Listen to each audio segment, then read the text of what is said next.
welcome back, and today I'm introducing the Sapiens series by Yuval Noah Harari.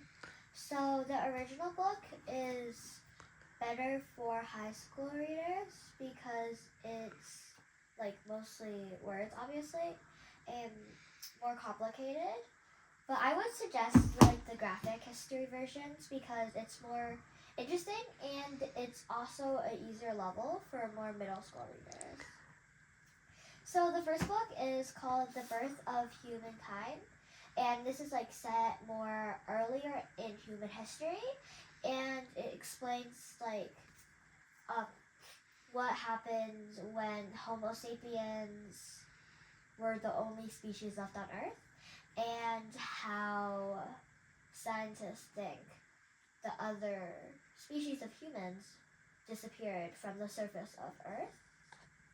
So I think a really fun part for this book, in actually volume two too, there's like these little comic strips throughout the book about prehistoric like characters, and it explains some of the lifestyles that scientists think they had.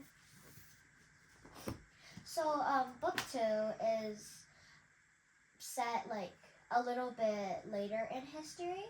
It has stories about what the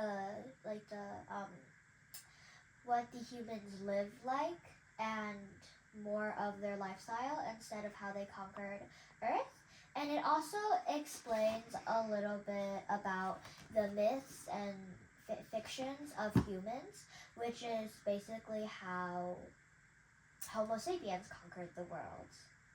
And this is actually a really big point in the first 2 books. And it talks about how fictions and stories rule our world and how it helps sapiens have kingdoms and more advanced civilizations. The last book is basically a reality show. So the goal of the show is to figure out who the masters of history is, and that's also what the book is titled. So it talks about different characters like Skyman or Clashwoman and Lady Empire, and they have this presentation about why they think they're the masters of history. And this book's really fun because there's like a lot of different characters, and they get to explore a lot of mixed civilizations and not just the earlier time periods or the later ones.